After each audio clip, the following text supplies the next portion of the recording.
ever walk into a room and forget why you're there? Why you walked in there to begin with? Be honest, because I have. Do you know where your car keys are right now? Could you put your hands on them if you needed to? What about something not so immediate, like that brochure you picked up at the art fair because you wanted more information? Do you know where that is? Did you lay that down somewhere? What about your phone charger? You got that on hand?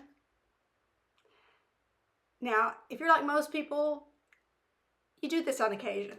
This does not mean that you have Alzheimer's. I know that is the great fear for many of us, but most people statistically don't have Alzheimer's. The process that's related to placing that object, storing that information, and being able to retrieve that information, that process slows as we age, and that's natural for most people. So is there a way that we can practice that skill, that short-term memory recall? Well, the answer is yes. I call this exercise object recall. Not the most original name, but that's what I call it. And I began to add this in at the very beginning of the practice. And it was something that the participants really seemed to enjoy because they could get the immediate feedback of placing an object and then recalling the object and going to retrieve it. And they could see the impact that was going to have on their daily lives immediately. This week, before you begin the warm-up, ask the participants to take a personal object like their keys or maybe a pen, maybe their cell phone. Take that object and to place it somewhere in the room and leave it there. Make a mental note of where that object is, then gather back together to begin the warm-up.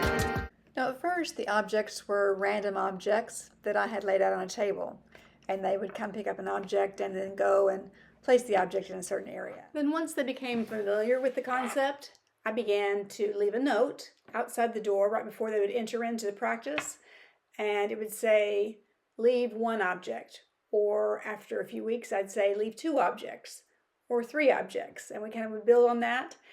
They would take their own objects, personal objects, their keys, their phone, their billfold, and they would place their object in a random spot in the room, and then they would later recall it and retrieve it. Now, ask the participants to stop in a neutral position and remind themselves of where the object is that they placed in the room, and to now go and retrieve the object and then come back. They can respond to the prompt on page 17 of the journal, and maybe have them draw a diagram of the playing area and using the blocking terminology where the object was in it. Asking them to place their own personal objects had the purpose of kind of raising the stakes. It made it more important. There's a little bit more intention than behind it. They had something invested in being able to retrieve this object, and therefore in locking that into their memory. And then I asked participants to compare whether writing down the location of the object in their journal was easier or committing that location to their short-term memory. Which one was easier? Which one was more challenging?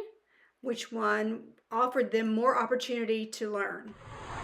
And then a great thing also happened when somebody had a little bit of confusion about where an object was or questioned themselves, other people in the group would help them. And so it was nice to see that kind of teamwork begin to develop as well. And remember, ask participants to place their objects at the beginning of the practice, then have them gather back together and engage in the regular games and exercises planned, then at the end of the practice to recall the object and go and retrieve it.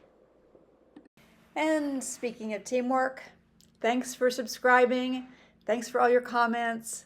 Thanks for engaging with the channel. I appreciate it.